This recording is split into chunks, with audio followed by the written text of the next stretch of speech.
Hola, muy buenas tardes para todos. Mi nombre es Juan Pablo Espinosa, director de investigaciones económicas, sectoriales y de mercado del Grupo Bancolombia, y me complace mucho darles la bienvenida a este espacio en el cual vamos a darles la presentación acerca de nuestras proyecciones económicas para el resto del año 2020 y para 2021. Esto siguiendo la publicación del reporte que pusimos a su disposición la semana anterior y que aprovecho para reiterarles la invitación de que lo consulten, de que puedan acceder a toda la información que preparamos para ustedes, tanto el documento en donde está descrita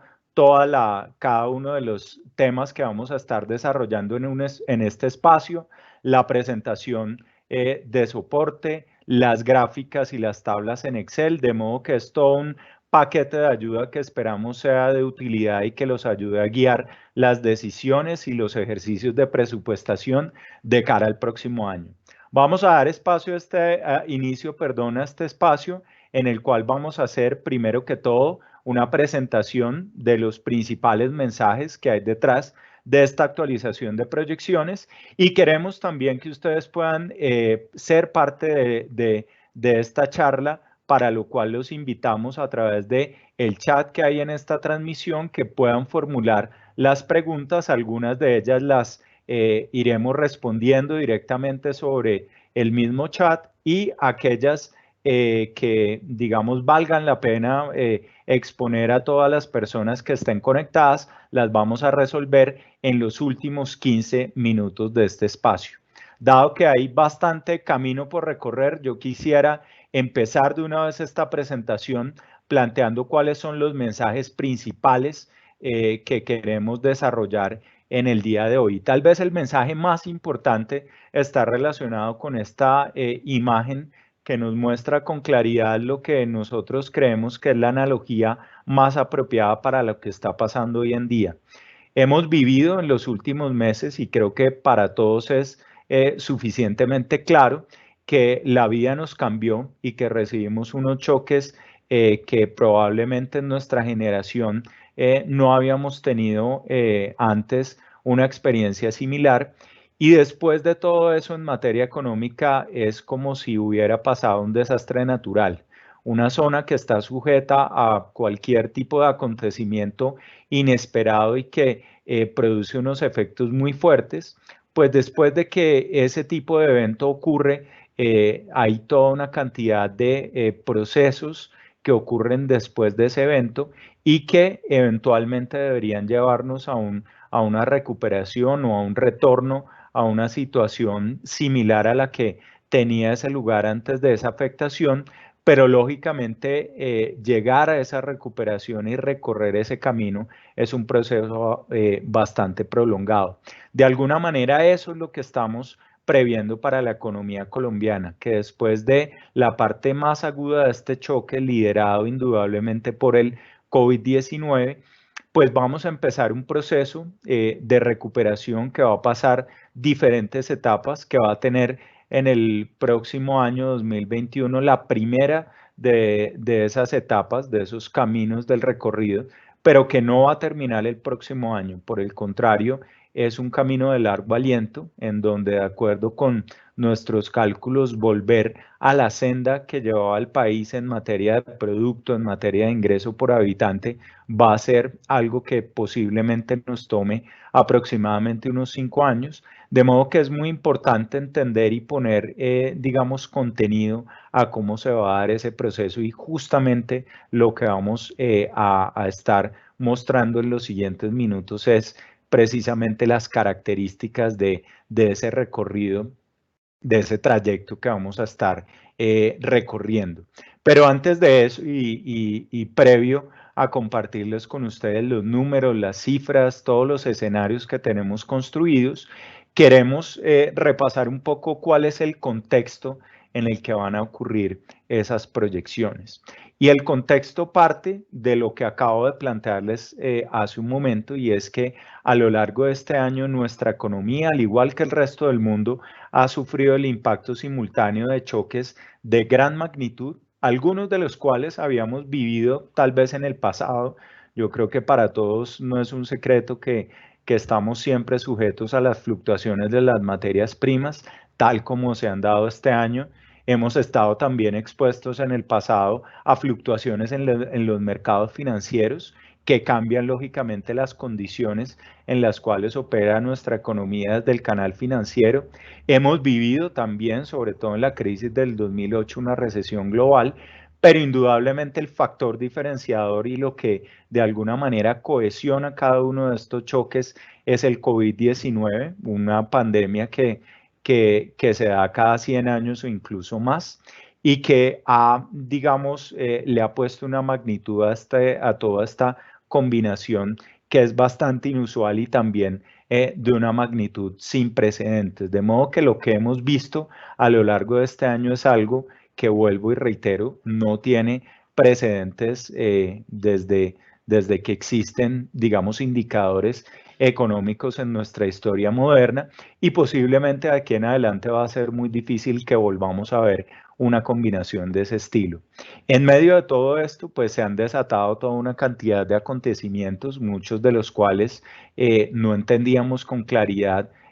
hace 6 meses, pero de alguna manera la experiencia de todo este tiempo nos ha enseñado varias cosas importantes, dentro de las cuales yo quisiera destacar esta que ustedes ven planteada en esta gráfica, que es, digamos, un concepto que tomamos como referencia de la OCDE, que yo creo que lo plantea de una manera muy clara diciendo, primero que todo, el COVID-19 no es una carrera corta. Es decir, no es una prueba de 100 metros que se pueda resolver en una ventana muy limitada de tiempo. Por el contrario, es mucho más parecido si hacemos la analogía con el atletismo a una maratón, es decir, a una carrera de largo aliento, en donde hay un recorrido muy extenso por cubrir, en donde hasta ahora acabamos de empezar esa carrera y posiblemente dejamos atrás la parte más crítica, que es la que denominamos aquí la fase 1. Estamos empezando a recorrer el camino de una segunda fase con la expectativa de llegar a la meta, que es encontrar una solución definitiva tanto a la pandemia como a su efecto económico que nos permita, digamos, cantar victoria y pensar que definitivamente ya cortamos esa cinta de finalización de la carrera. Pero antes de llegar allá, como les digo, hay que agotar varias fases. Y por eso me parece importante mencionar que en la fase 1, que es la fase de contención, que básicamente caracteriza las cuarentenas que vivimos en Colombia y en buena parte del mundo durante el segundo trimestre del año. Si ustedes recuerdan, en ese momento había una prioridad inmediata y por encima posiblemente de cualquier otra en términos de salud, tratar de evitar en la medida de lo posible que colapsara el sistema de salud, es decir, que el mundo viera en muchas partes, en muchos países, la repetición de casos como los que se vieron críticos en Italia o en España. Y en ese sentido, pues la solución que estuvo a mano, la más rápida, la más inmediata, fue un esquema de cuarentena bastante estricto, como lo ha utilizado la humanidad desde hace mucho tiempo, pero que tuvo un costo económico muy grande. Eso básicamente porque el aparato productivo casi que se paralizó en unas industrias más que otras, pero la tendencia generalizada en el mundo es que una operación muy por debajo de la capacidad productiva total antes de la pandemia, y ese choque de oferta trajo como consecuencia inevitable también una afectación muy fuerte en la demanda en la medida en la que vimos un desplome sin precedentes tanto en el consumo, en el gasto de los hogares como en la inversión. Paulatinamente hemos estado entonces moviéndonos a una fase 2. Esa fase 2 la caracterizamos como una fase de coexistencia con la enfermedad. ¿Eso qué quiere decir? Quiere decir que logramos evitar, digamos, que el sistema de salud colapsara, es decir, hubo la capacidad de poder atender a la población que ha estado en riesgo. En ese sentido, se levantan las cuarentenas y Colombia este mes entró de lleno justamente en esta fase 2 la prioridad se vuelve básicamente evitar rebrotes y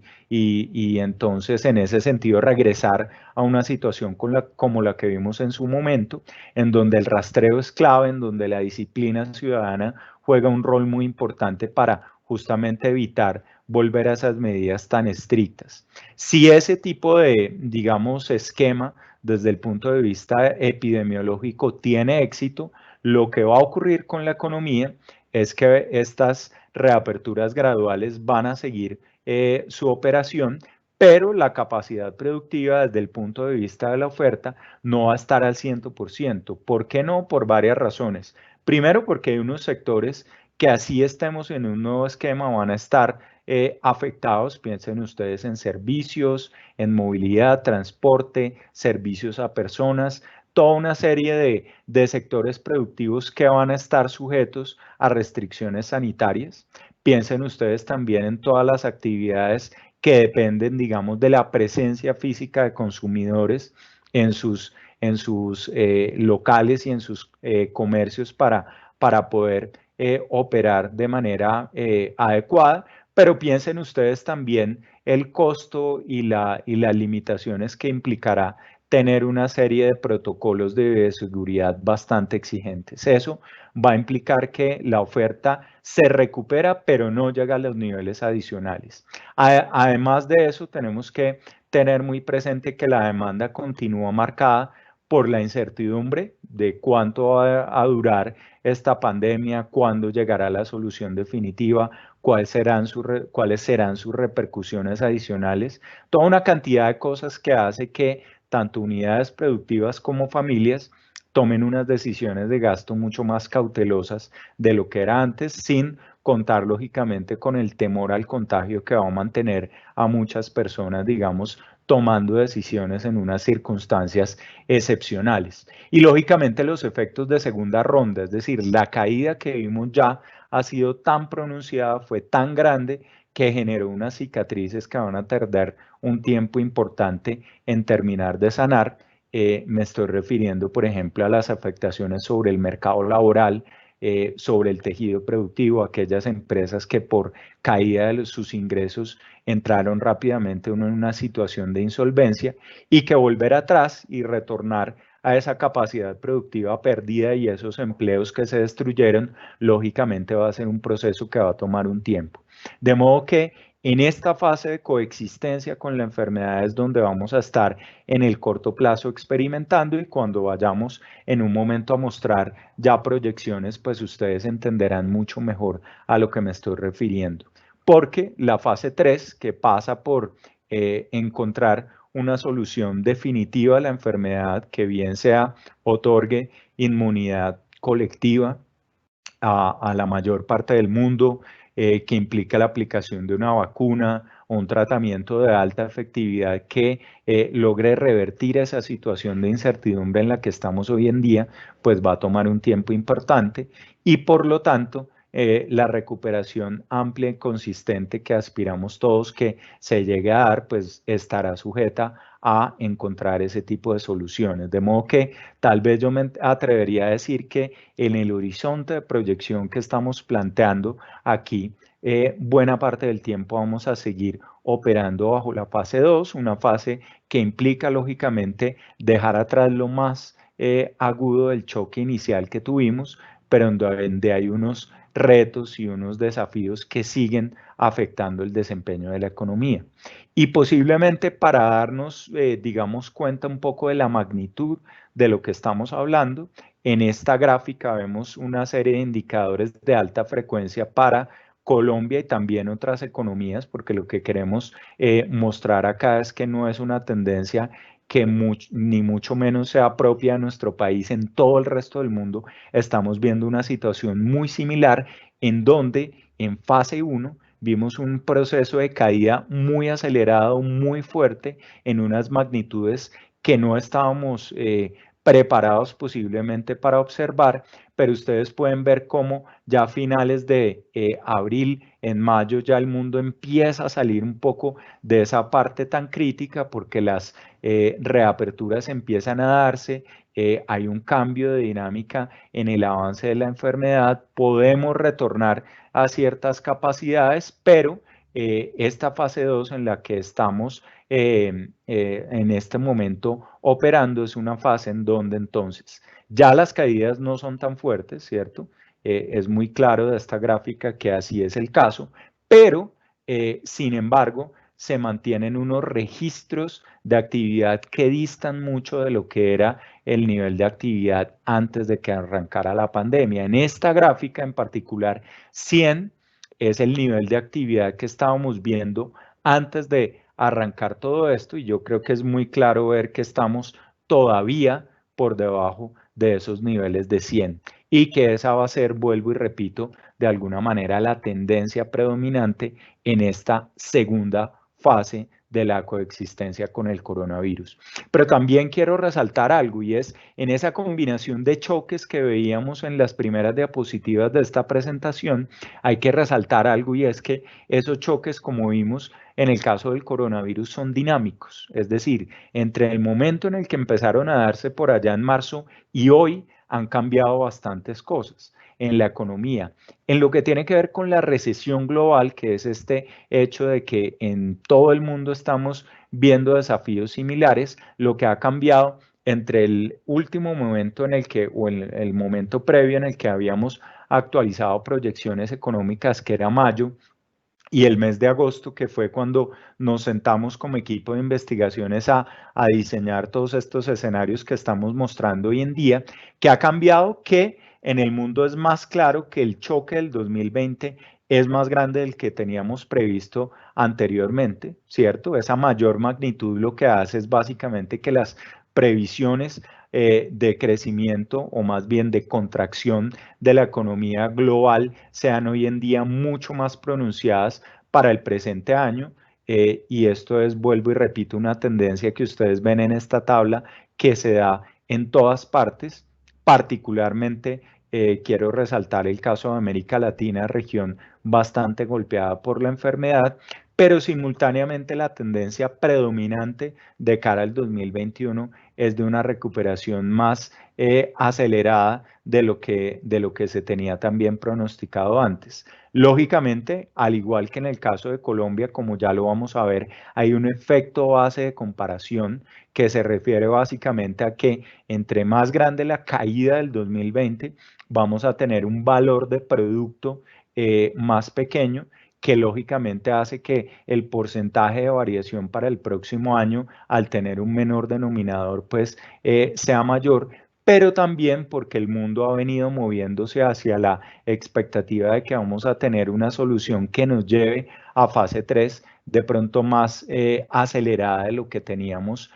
previsto hace algunos meses. Todo el camino que se ha venido recorriendo con las vacunas, la carrera pues que hay en diferentes partes del mundo al respecto, soluciones terapéuticas que llegan todos los días, etcétera, etcétera. Entonces, ese mensaje es importante darlo. También en lo que tiene que ver con las materias primas, que hoy en día estamos viendo una situación más constructiva para los precios del petróleo. Ustedes pueden ver que frente al escenario que teníamos antes, hemos revisado al alza esos pronósticos para el caso en particular de la referencia Brent. Estamos viendo un precio promedio para este 2020 de $44 por barril en nuestro escenario base y para el 2021 ese nivel de precio sube a 50, es decir que lentamente vamos volviendo un poco a una situación, digamos, previa a la que teníamos a la ruptura de este acuerdo de productores, la OPEP más que se dio a principios de marzo, como muchos de ustedes probablemente recordarán, y la razón desde el punto de vista fundamental para haber hecho esta revisión y para que el mercado de petróleo hoy en día nos esté sugiriendo un panorama más constructivo del que veíamos antes es que el exceso de producción que predominó en el mundo cuando arrancó la pandemia se ha venido corrigiendo de manera importante. Primero, porque la demanda por combustibles, que en su momento cayó dramáticamente, ha empezado a repuntar en la medida en que el mundo se ha empezado también a movilizar a una mayor velocidad, habiendo dejado atrás las cuarentenas. Y segundo, que esa producción que en su momento venía creciendo de una manera mucho más rápida que la velocidad a la que la demanda se contraía, se ha venido ajustando de manera espontánea porque la producción ha dejado de ser rentable en varias, digamos, exploraciones petroleras en el mundo, pero también porque los países productores lograron llegar rápidamente a un nuevo acuerdo y creemos que esa situación va a seguir prevaleciendo en los próximos meses, de modo que se va a dar este escenario de precios del petróleo que en última instancia nos va a llevar, como ustedes ven en la gráfica de la derecha, a una situación en la cual los términos de intercambio de Colombia, después de haber caído este año aproximadamente un 25%, noten ustedes también que ese pronóstico lo ajustamos ligeramente al alza frente a lo que estábamos previendo en mayo. Para 2021 cambia de tendencia y por lo tanto nos sugiere un panorama de precios externos para nuestra economía más favorable del que tuvimos en el año 2020. Y en lo que tiene que ver con el crecimiento de nuestros socios comerciales, que es la gráfica que ustedes ven a la derecha de esta diapositiva, algo muy similar a lo que les mostré en provisiones para la economía global, y es que la caída del 2020 es más fuerte de lo que teníamos pronosticado antes, 4,7, un nivel de contracción que muy pocas veces habíamos visto en la historia y que ha condicionado de alguna manera el desempeño del sector exportador colombiano, pero también de cara al 2021 la perspectiva de una recuperación más acelerada en el orden del 3,9%. En conclusión, lo que esto nos está mostrando como mensaje de cara al 2021 es tener un panorama que desde el punto de vista real, con demanda por productos colombianos desde el exterior debido a que vamos a tener un repunte económico y desde la perspectiva también de precios, que es un canal a través del cual nuestra economía está altamente expuesta a lo que pasa en el resto del mundo, vamos a tener un panorama más constructivo que igual va a seguir siendo incierto, pero en donde las tendencias empiezan a ser más favorables a lo que hemos visto o lo que vimos particularmente a finales de marzo y durante el segundo trimestre del año. Con ese contexto en mente vamos a hablar entonces de las proyecciones y vamos a empezar por crecimiento de la economía. En cada uno de los grandes temas de proyección van a ver ustedes este tipo de imagen que es básicamente una balanza en donde nosotros tenemos los aspectos que pueden influir tanto de manera positiva como negativa, en este caso, en la actividad productiva de Colombia, porque sabemos que la realidad siempre es una combinación de cosas, algunas de las cuales son positivas, otras son negativas, es decir, el mundo no es ni blanco ni negro, sino que es un conjunto bastante variado de grises y al final del día lo que nos puede llevar a tener un panorama más favorable como el que estamos viendo para el 2021 es justamente que lo bueno termine siendo más o pesando más que lo negativo. Entonces, ¿cuáles son esos factores dentro de lo positivo que vamos a aprender? Yo creo que ya lo hemos hecho, pero va a continuar ese aprendizaje a coexistir con el COVID-19 con medidas de aislamiento moderado, es decir, sobre la base de la experiencia de lo que hemos vivido hasta ahora en el país. Yo creo que es factible suponer que no vamos a volver a esquemas de cuarentena estricto como el que vimos anteriormente, sino que vamos a ser capaces de poder ser mucho más focalizados y tomar decisiones óptimas en caso de que haya rebrote, y eso de entrada ya va a hacer que la probabilidad de encontrar contracciones semejantes a las que ya vimos vaya bajando en el tiempo, que también con base en lo que se ha visto en otras partes del mundo, el virus probablemente se vuelva menos letal y menos grave, y eso haga que el uso de UCIs vaya bajando gradualmente, y en ese sentido ese disparador de medidas de restricción estricta pues no esté presente o no represente en ese sentido una amenaza tan grave sobre la economía. También lo que venía mencionándoles acerca de los cambios de tendencia en la economía global, que en su mayoría nos van a resultar favorables de cara sobre todo al próximo año. El impulso a la actividad que viene de los planes de reactivación que el gobierno nacional ha venido impulsando ha habido una cantidad de anuncios importantes de planes de reactivación agrupados bajo el programa Compromiso por Colombia del gobierno nacional, en donde hay unos elementos que sin duda pueden contribuir a que se dé una recuperación, sobre todo en lo que tiene que ver con la inversión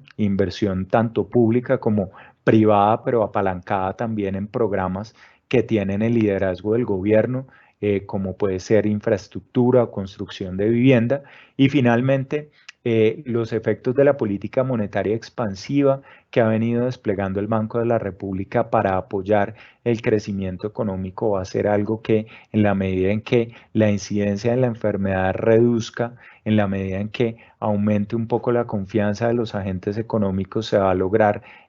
materializar una transmisión a las tasas de interés que va a impulsar el gasto por la vía de unos costos de financiamiento más atractivos. Dentro de los factores que representan un desafío en materia de actividad productiva en el país, está lógicamente la posibilidad de rebrotes y la reimposición de cuarentenas. Ese de lejos es el mayor factor de incertidumbre, y a pesar de que las señales en el mundo son positivas en este sentido, no podemos descartar que pueda haber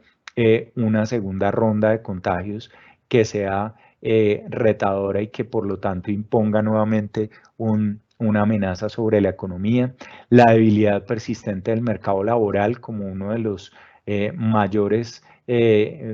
aspectos, digamos, retadores que ha tenido toda esta situación, y que al mantenerse la tasa de desempleo alta como lo estamos pronosticando, pues los ingresos salariales, que son la principal fuente de ingresos para las familias colombianas, van a seguir afectados, y en ese orden de ideas a incidir sobre una recuperación sostenida del consumo, cierre de unidades productivas, es decir, lo que tiene que ver con afectaciones de la oferta que no puedan ser revertidas rápidamente, cautela en la inversión y en el gasto, no solamente por la incertidumbre que nos genera el COVID, sino también porque vamos a estar experimentando por parte de muchos agentes de la economía restricciones financieras, bajos niveles de ingresos, poca disposición a incurrir en gastos altos, reducción de CAPEX en el caso de las empresas, poca disposición a endeudarse en el caso de las familias. Todo eso indudablemente puede pesar en los resultados de la economía. Y finalmente el tema de afectaciones en el canal financiero, particularmente porque haya, digamos, eventos de riesgo de crédito, aumentos en el riesgo de crédito que, pues digamos, vayan en contra de un flujo adecuado de capital hacia los agentes que requieren fuentes de financiamiento para lograr la recuperación. Con todo eso en mente, quiero que pensemos en términos de cómo estamos viendo el panorama en el muy corto plazo para el año 2020. Pasamos a un escenario, antes digamos, nuestro escenario base estaba para Colombia en una contracción entre el 5 y el 6%. Hoy en día pasamos a un escenario base de contracción del 7,5%, con un rango total de proyecciones de entre el 6,5 y el 10%, un rango que indudablemente es bastante amplio, pero que justamente tiene ese nivel de amplitud porque la incertidumbre es bastante grande. De cara al 2021 se mantiene la incertidumbre, pero en cualquier caso estamos esperando un rango de proyección entre el 3 y el 8%, con una cifra de 5,5 de crecimiento como la más probable para el próximo año. Cuando entramos a ver el recorrido trimestral para llegar a estas cifras agregadas, ustedes lo que pueden ver es que realmente lo que hace que la contracción que estamos previendo para este año sea mayor no tiene tanto que ver en lo que ya pasó, es decir, que evidentemente la contracción que vimos en el segundo trimestre del año fue menor a la que estábamos en su momento pronosticando en mayo, sino por el hecho de que el recorrido que vamos a seguir en los trimestres siguientes va a ser o nos va a marcar una mayor contracción de lo que teníamos esperado. Puntualmente para el tercer trimestre que estamos en este momento recorriendo, vemos un 10,4 de contracción, 5% para para el último del 2020, menos 3,5 para el primero del 2021. Es decir que realmente hasta el segundo trimestre del próximo año es que vamos a ver crecimientos positivos y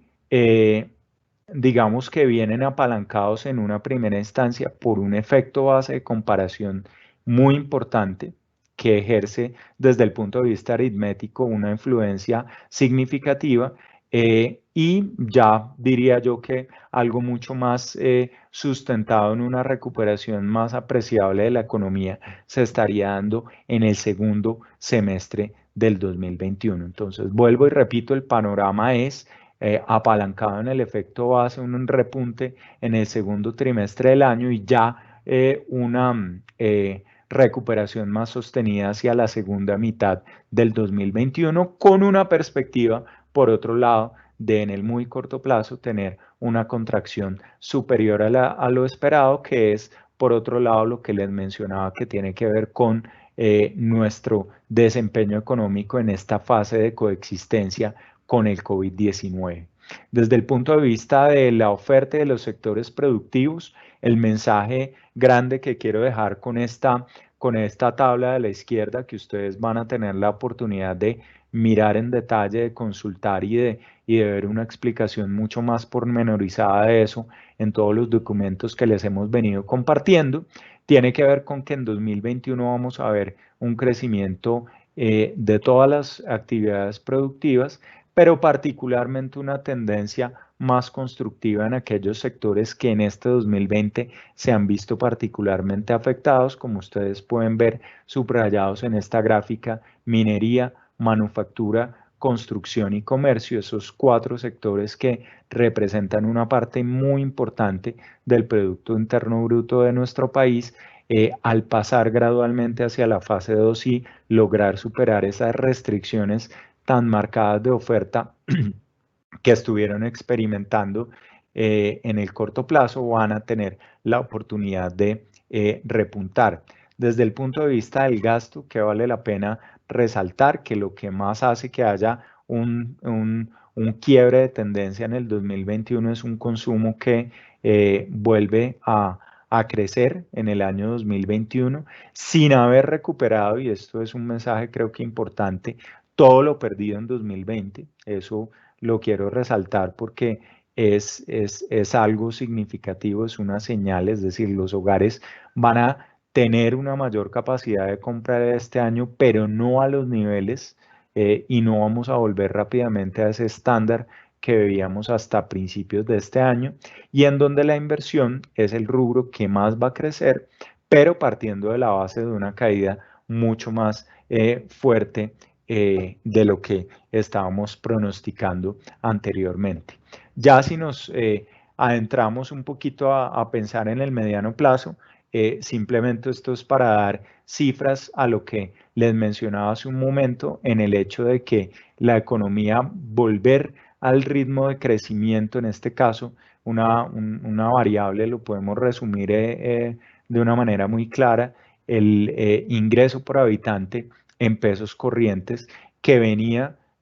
a lo largo de lo que va de este siglo creciendo de una manera ininterrumpida. Si hubiera seguido, si el COVID nunca hubiera llegado al mundo, seguramente hubiéramos seguido sobre esa línea amarilla. Se da la caída de este 2020 sin precedentes en la historia y en ese sentido nos alejamos de una manera muy sustancial de ese rumbo, y para poder volver a montarnos, perdón, en ese tren de recuperación, pues noten ustedes que nos va a tomar, de acuerdo con nuestro escenario base, aproximadamente hasta el año 2025. Es decir, que 2021, con ese repunte que estamos previendo, no nos va a llevar directamente al estado en el que estábamos antes, sino que va a hacer falta un proceso mucho más prolongado para poder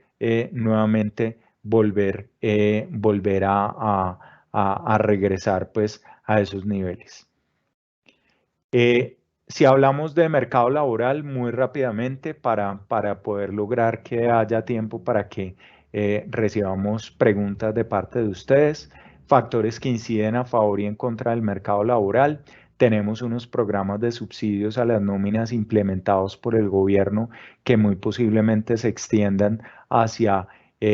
finales del año 2020 y que van a representar un alivio en términos de costo para muchas compañías, una potencial reforma que permita cierta flexibilidad al mercado laboral necesaria para estimular la demanda por mano de obra, digamos, un cambio de tendencia en la economía desde septiembre que nos lleve a un estado de funcionamiento de los sectores que más demandan mano de obra más constructiva de lo que hemos visto hasta ahora. En el lado negativo, la posibilidad de que volvamos al estado anterior, como ya lo dijimos en el caso del Producto Interno Bruto, el hecho de que muchas empresas que demandan también puestos de trabajo han cerrado sus puertas y no van a volver a operar pronto, el encarecimiento en general en la estructura de costos de las compañías, pero asociadas a un factor que se ha dado en toda esta coyuntura que es depreciación de la tasa de cambio y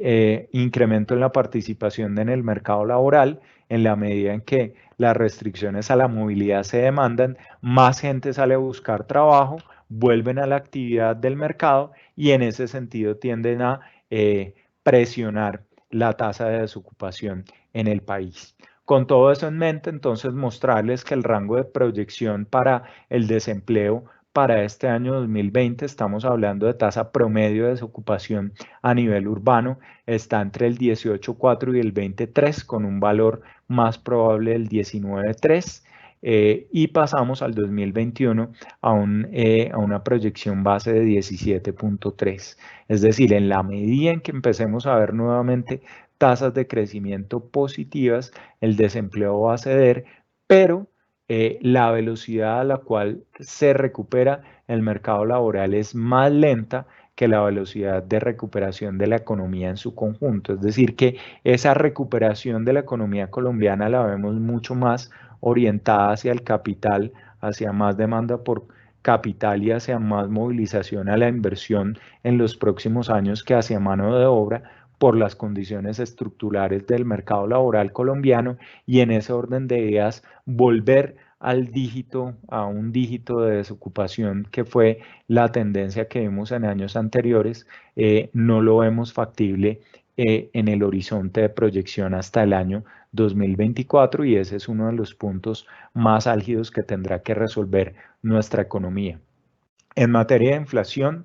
¿qué hemos visto recientemente y qué factores van a jugar más adelante? Factores que pueden, digamos, llevarnos a que la inflación suba, reversión rápida de los alivios a ciertos componentes del IPC. El gobierno nacional en la emergencia económica decretó ciertas medidas que representaron una reducción o una menor factura, sobre todo en el caso de ciertos servicios públicos, combustibles, etcétera. Esas medidas de alivio más adelante se pueden revertir y en ese sentido jugar en contra de la inflación más adelante. Desincentivo para que las empresas operen cerca de su costo marginal por todo lo que está pasando en el caso de la demanda, alteraciones climáticas que puedan afectar la buena situación de oferta de alimentos que tenemos hoy en día, eventualmente que se dé una reforma tributaria que esté, digamos, reposando en una buena medida en nuevos recaudos sobre el IVA, si bien no sabemos todavía o no tenemos, digamos, una indicación directa que nos apunte en esa dirección, es una posibilidad. Depreciación de la tasa de cambio que se transmite a los precios finales al consumidor y finalmente un insumo al consumo que pueda darse más adelante por una política monetaria expansiva. Pero en este momento y siendo muy realistas, creemos que los factores que están del otro lado de la balanza van a tener una mayor incidencia, de modo que estamos esperando que las medidas de alivio persistan en el corto plazo y que eso termine jugando a favor de la inflación. Caían las expectativas de la inflación de los empresarios. Hemos visto realmente que eso se ha venido corrigiendo de una manera muy importante y de cara a la fijación de precios, sobre todo el próximo año, va a tener un efecto significativo. La debilidad de la demanda va a persistir por un tiempo prolongado y en ese sentido vamos a tener una brecha de producto negativa que presiona a la baja sobre todo la inflación básica, una recuperación muy paulatina, muy lenta del mercado laboral, como ya le dijimos, reducción en los costos de educación que se da también por toda la coyuntura que estamos experimentando hoy en día y una caída en la inflación externa, es decir, desde el resto del mundo las señales inflacionarias pues son en el corto plazo muy bajas y eso también nos influye a nosotros. Con eso en mente, entonces, mostrarles que hemos reajustado a la baja nuestro pronóstico de inflación para el resto del 2020, de modo que ya no estamos esperando en el escenario base cerrar en 1,5, sino ahora en 1,3. Y yo creo que el resultado de inflación que vimos el pasado fin de semana es un resultado que va justamente en la misma dirección de este ajuste. Y si ustedes ven en la gráfica, realmente seguimos o seguiremos seguramente por debajo del límite inferior del rango de referencia del Banco de la República hasta el segundo semestre del 2021, momento en el cual por cuenta de ese proceso de recuperación que inicia paulatinamente cierta normalización en las condiciones de precios de muchos elementos de la canasta, nos devuelve a ese rango de referencia del emisor, pero en todo caso cerramos el próximo año con una inflación en escenario base del 2,5%, que es un nivel que sigue estando por debajo de la meta puntual que tiene el Banco de la República, que es de 3. Y en la parte de la derecha ustedes ven que la combinación o que a ese resultado de inflación llegamos por la combinación de inflación más baja, tanto de alimentos como sin alimentos en los próximos meses y una corrección que se da posteriormente más adelante. Con todo eso en mente, lo que vamos a ver en materia de política monetaria es un ciclo de recortes que está próximo a terminarse porque a nuestro modo de ver, por un lado es muy evidente esa necesidad de estímulo monetario que tiene la economía, pero hay otros factores que llevan al Banco de la República a haber sido mucho más cauteloso que otros bancos centrales de la región. Primero, el hecho de que nuestra economía tiene unos factores de vulnerabilidad externa que son mayores que los de otros países. Nuestro déficit en cuenta corriente es más amplio, necesitamos financiamiento del resto del mundo y en ese sentido tener una tasa demasiado baja nos puede volver proclivas a tener salidas de capitales y a dificultar ese financiamiento externo más adelante. El hecho también de que una tasa de interés muy baja puede generar efectos sobre la estabilidad financiera al producir distorsiones en la manera en la que operan los establecimientos de crédito. Todo eso, a nuestro modo de verlo, tiene muy presente el Banco de la República y en ese orden de ideas nos lleva a pensar que este rango o que este espacio, perdón, para relajar la política monetaria es muy pequeño en el corto plazo, por eso nuestro nivel de tasa terminal en este ciclo es 1,75, pero también vemos que el proceso que nos va a llevar a la recuperación, dado que es prolongado, nos debería entonces generar un entorno de bajas tasas de interés por un tiempo largo y por eso es que estamos viendo de cara a finales del próximo año solo una variación hacia arriba de la tasa para cerrar en 2, la de referencia del Banco de la República, que sigue siendo una tasa pues bastante baja en el caso de nuestro país, muy cerca del mínimo histórico que estamos viendo justamente en este momento. Ya para terminar, mostrarles por cuestión de tiempo no alcanzamos pues a cubrir todo lo que tiene que ver con la perspectiva fiscal. Sobre eso, en todo caso, hemos venido acompañándolos a ustedes con análisis detallados y en líneas generales seguimos manteniendo la misma perspectiva de que vemos que en el 2020 el déficit del gobierno nacional va a estar muy cerca de lo que se está planteando en el marco fiscal de mediano plazo del 2020, pero que a partir del próximo año de pronto ese camino de la consolidación fiscal va a ser más gradual de lo que el propio gobierno está anticipando en la medida en que la realidad de la economía así lo va a exigir y que en medio de un proceso de recuperación como el que estamos describiendo hasta ahora en este espacio, pues va a ser difícil aspirar a tener un ajuste fiscal más grande. En materia de sector externo y de tasa de cambio, ustedes pueden ver que hemos ajustado nuestro pronóstico de cuenta corriente para ajustarse a algo que va a estar fluctuando muy cerca del 3,5% del Producto Interno Bruto en el futuro previsible. Y en materia de tasa de cambio, unos niveles de convergencia que están hacia los lados de los 3,500 con un cierre para el 2020 del lado de los 3,700 aproximadamente. Esa es básicamente la lectura de las variables externas, en donde la tasa de cambio sigue siendo el factor de ajuste de la economía y por ende cualquier elemento del entorno global que se comporte con,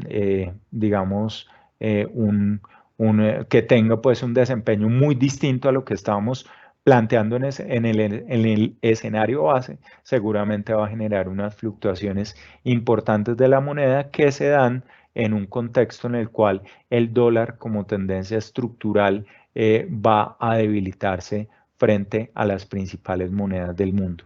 Habiendo dicho eso, entonces ya le dimos un poco de forma a lo que les decía al principio de este espacio, de ese proceso de recuperación que se da en el país, similar a lo que vimos posiblemente hasta ahora, que va a ser algo muy similar entonces a lo que le pasaría a un lugar que ha pasado por una afectación grande después de un evento natural. A nuestra economía le va a pasar, como lo dije al principio, algo muy similar que va a estar caracterizado por estos números que les acabo de mostrar y que lógicamente para un mayor nivel de detalle en toda esta descripción que acabo de hacer de una manera muy simplificada pueden tener acceso evidentemente a nuestros informes y a todo el material que ustedes tienen a su disposición ya en este momento. Habiendo dicho eso, entonces ya finalizamos lo que tiene que ver con la presentación, de modo que vamos a movernos entonces a resolver ahora en estos últimos minutos de este espacio algunas preguntas importantes. Arrancando por una que nos hacen con respecto a lo fiscal y tiene que ver con, se proyecta una nueva reforma tributaria y un ajuste de la regla fiscal. La respuesta es sí. En términos de reforma tributaria, pues yo creo que el mismo gobierno lo hizo muy explícito en el último marco fiscal de mediano plazo que estructuralmente el gobierno nacional colombiano requiere 2 puntos de ingreso corriente más de lo que está proyectado o el escenario pues que tenemos hoy por hoy. Incluso uno podría pensar que para tener unas finanzas públicas sostenibles en el mediano plazo se requeriría un esfuerzo incluso mayor. El punto crítico en ese proceso de aprobación no tiene tanto que ver con el hecho de que sea necesario o no, sino el momento político en donde se dé esa reforma, en donde vamos a tener unos retos importantes por estarnos moviendo paulatinamente a un periodo preelectoral en donde aprobar ese tipo de ajustes va a ser muy retador, pero en donde evidentemente tenemos un factor tal vez de disciplina que puede ser el hecho de que si no nos movemos rápidamente en términos de reformas, pues seguramente vamos a ver una baja en la calificación del país. De pronto, ese puede ser el catalizador que pueda permitir que el próximo año se logre aprobar algo. Y ajuste de la regla fiscal, muy buena esa parte de la inquietud en la medida en la que, digamos, tal cual como está la regla fiscal hoy en día, sobre todo el elemento que tiene en cuenta que en la ley vigente de la regla fiscal hay que llegar a un déficit estructural del gobierno nacional del 1% en el año 2022. Lo que muestran nuestros análisis cuantitativos es que realmente es bien difícil llegar a ese nivel. Por lo tanto, para lograr un ajuste más gradual de las finanzas públicas, pues de golpe va a ser necesario ajustar ese nivel y que sea lógicamente la oportunidad para hacer una serie de modificaciones a esa regla que le den credibilidad, que haga que el proceso de consolidación sea factible, pero que también sea realista y que permita entonces que sea realmente lo que debe ser y es un ancla de credibilidad que le dé a los agentes económicos y a los inversionistas confianza en las decisiones que toma el gobierno. Pregunta también Raúl Eduardo, y gracias por su participación. Si industria y construcción tendrán importantes incrementos en el 2021 más el gasto fiscal, dedicado a obras, ¿por qué no se puede mejorar el nivel de empleo más rápidamente? Eso tiene que ver, Raúl, con dos elementos. Primero, porque vemos que la recuperación en este proceso posiblemente esté más jalonada por las decisiones de las empresas de mejorar en capital, en robustecer capital, es decir, darle más prioridad a la acumulación de capital que al uso intensivo de mano de obra, ¿cierto? Entre otras cosas porque el costo del capital va a ir reduciéndose paulatinamente, pero también por el segundo elemento y tal vez el de fondo, y es las restricciones con las que opera el mercado laboral en Colombia y los costos asociados a esas rigideces hace que en una coyuntura como la que estamos viviendo, pues no haya un suficiente estímulo para la demanda de nuevos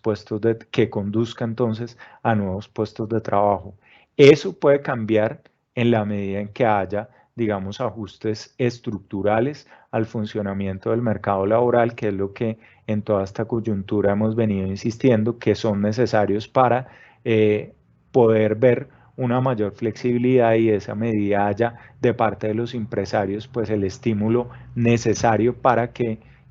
sea la contratación de mano de obra pues una parte de la solución o un ingrediente pues que esté presente en esa recuperación. Pregunta Daniel Escobar,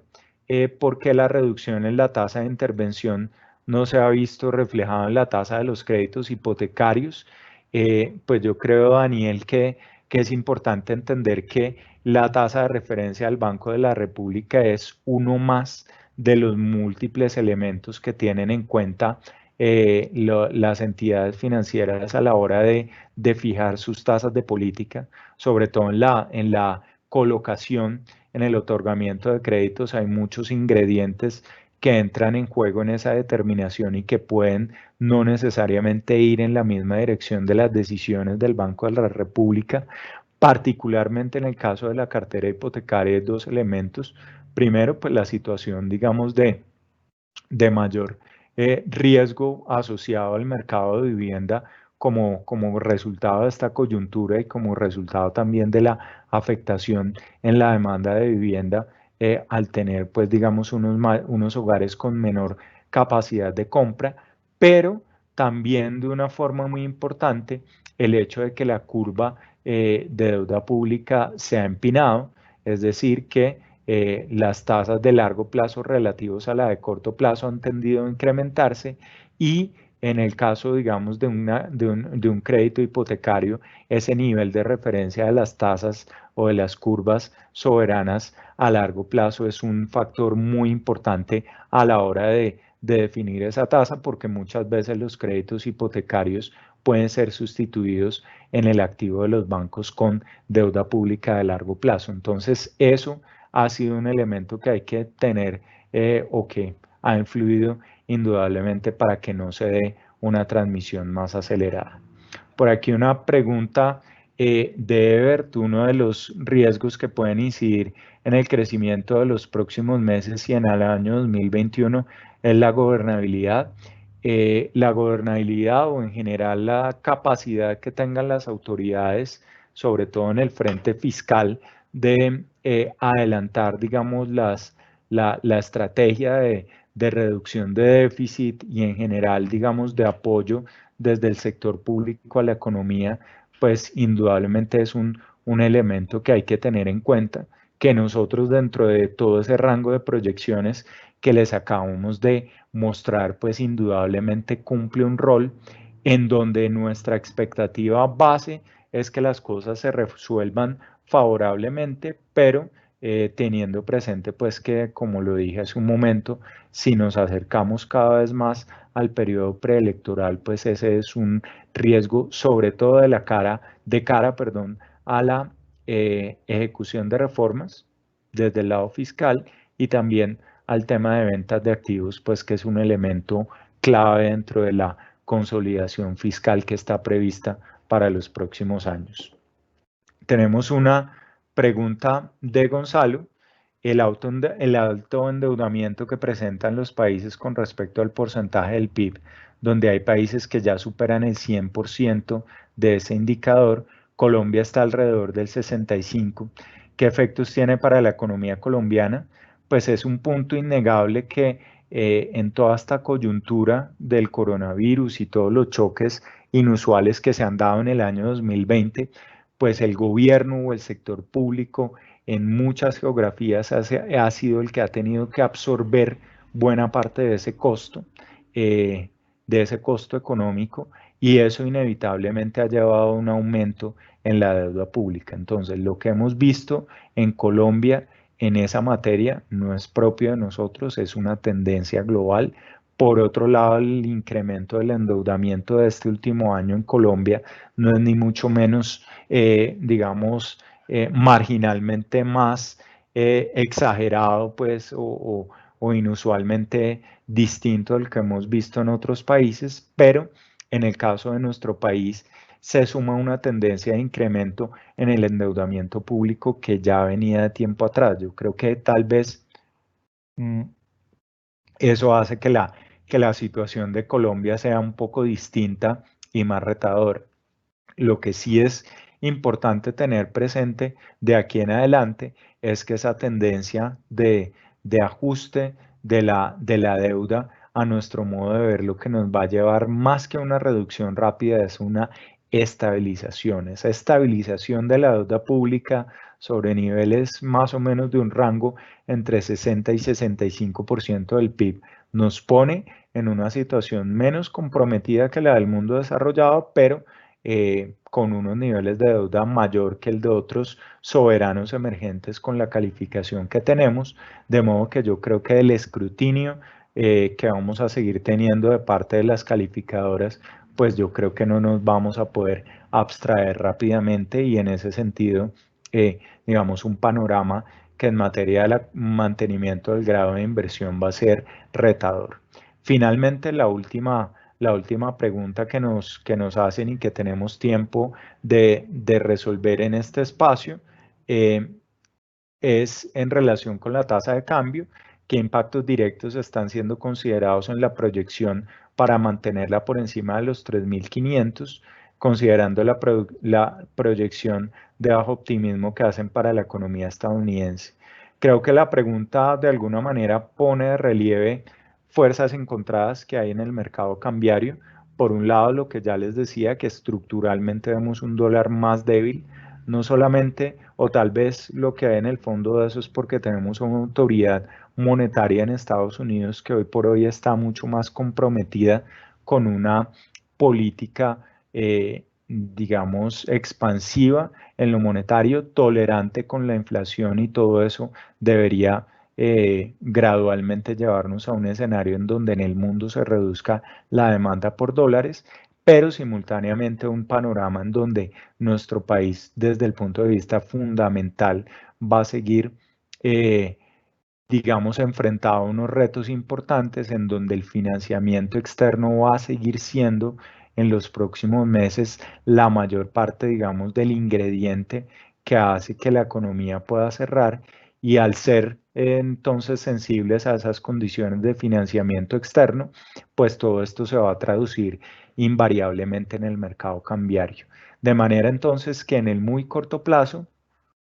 prever que siga habiendo desembolsos de deuda externa y monetizaciones nos va a llevar a que haya una oferta de dólares en el mercado que evite que haya nuevos